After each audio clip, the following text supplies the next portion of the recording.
শিক্ষা প্রতিষ্ঠান শুধু পাঠদানের জায়গা নয়, এখানে নিরাপদ ও স্বাস্থ্যসম্মত পরিবেশ পাওয়ার অধিকার রয়েছে শিক্ষার্থীদের।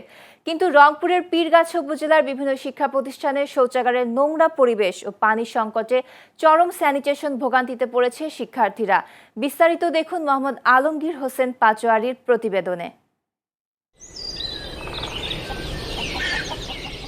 পরিচ্ছন্ন শৌচাগার শিক্ষার্থীদের মৌলিক অধিকার হলেও পীরগাছার অনেক সরকারি প্রাথমিক মাধ্যমিক বিদ্যালয় ও মাদ্রাসার চিত্র ভিন্ন। দীর্ঘদিন অযত্নে পড়ে থাকায় নষ্ট কমোড, ভাঙা ট্যাপ আর তীব্র দুর্গন্ধে অনেক টয়লেটই এখন ব্যবহার অনুপযোগী। এই পরিস্থিতিতে প্রয়োজন হলেও শিক্ষার্থীরা টয়লেটে যাওয়া এড়িয়ে চলছে। এতে সবচেয়ে বেশি ভুগছে ছাত্রীরা।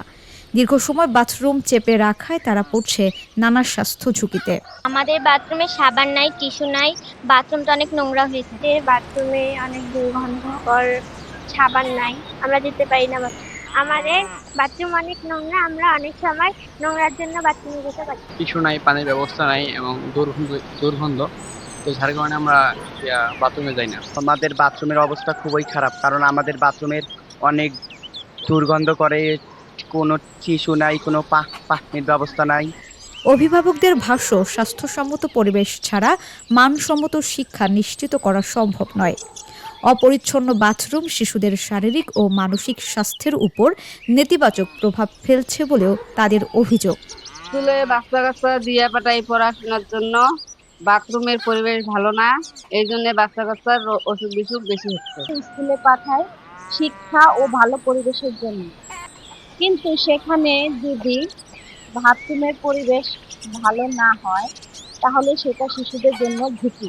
নিজস্ব কোনো সুইপার বা ক্লিনার না থাকায় আমরা সম্পূর্ণ নিজেদের উপর নির্ভর করে এই কাজগুলো করতে হয়। ফলে দেখা যাচ্ছে যে যতটা পরিষ্কার পরিচ্ছন্ন থাকা উচিত বা আমাদের থাকা দরকার, আমরা সে পর্যায় পর্যন্ত সবসময় অবস্থান করতে পারছি না।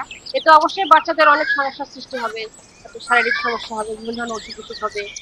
জনস্বাস্থ্য বিশেষজ্ঞরা বলছেন, অপরিষ্কার টয়লেটের কারণে ডায়রিয়া, কৃমি ও চর্মরোগের মতো সংক্রামক ব্যাধি দ্রুত ছড়াতে পারে, যা শিক্ষার্থীদের ক্লাসে উপস্থিতি কমিয়ে দিচ্ছে।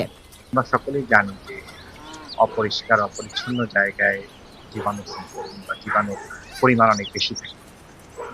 অপরিচ্ছন্ন বাথরুম বা ওয়াশরুম থেকে জীবাণু দ্রুত ছড়িয়ে পড়ে।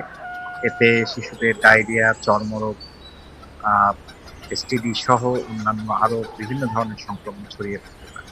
কোমলমতি শিশুদের সুরক্ষায় দ্রুত বাথরুম সংস্কার ও নিরাপদ পানির ব্যবস্থা করার দাবি ভুক্তভোগীদের। এখন দেখার বিষয় কর্তৃপক্ষ কত দ্রুত কার্যকর পদক্ষেপ নেয়। Channel S news desk.